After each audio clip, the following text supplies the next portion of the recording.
Wow. So this is the cliff diving portion of the tour. Do you have any volunteers? One maybe? I've seen people jump from the highest point here. It's about 150 feet up. Bit of an overhang. 2 to 3 feet off, 100 feet. So you're well clear of hitting the bottom. Maybe not today. You want to jump? But a pretty little spot. We have wedding groups chartered on our cruise vessels throughout the course of the summer. On a calm day at least, we can take them here, shut off the engines, let the couple get married right on board.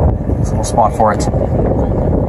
But also a great time to talk about geology. And 98% of all the rock found here is sedimentary rock, and you'll see those sedimentary layers sitting at about a 45-degree angle in relation to the water.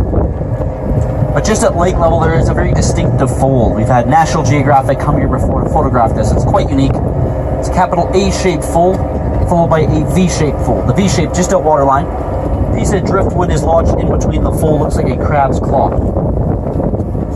So that's what you'd call a chevron fold. Chevron. Wow, that one. At least that's what I called it until a geologist came on board the boat one day and corrected me. Told me that was called a recumbent fold. So I started to call it that. Later that same season, I was corrected yet again. The geologist informed me that was called an anticline followed by a syncline. So now I just call it the chevronic recumbent anticlinic fold in the rock. In that case, we had a hot water with those geologists. But that shows that rock can bend, buckle, and fold without breaking, with no external heat source. It's been purely bent and folded due to time and pressure. And that fold is very representative of the way this mountain range was formed long ago. And as the geologists tell us, roughly 1.6 billion years ago, this area was covered by an ancient inland sea. Layer upon layer of sediment was deposited at the bottom of that inland sea. Those layers eventually hardened, lithified, created all the rock around us. Then about 150 million years ago, the forces of the plate tectonics, the Pacific plate collided with the continental plate. That's when an upthrust occurred and the mountain building process began here. And that fold back there is a miniature example of the orogeny, or the mountain building process. Now, as you drove into the park, perhaps you noticed we have no foothills here in Waterton, known as where the mountains meet the prairies, so suddenly so abruptly. And this stumped geologists for a number of years of why this occurred. Normally you'd have that buffer zone of foothills in between the mountains and the prairies.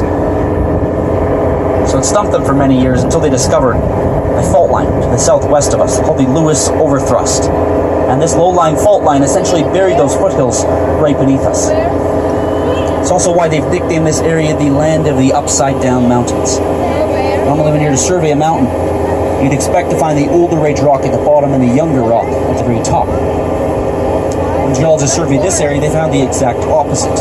The older rock was in fact at the top, the younger was at the bottom. It was all due to that fault line, that Lewis Overthrust thrusted up older age layers of rock up on top of the younger age layers, and rested itself at the tops of the mountains around us. So that's when geologists dated these mountains, and they discovered the rock being 1.6 billion years old.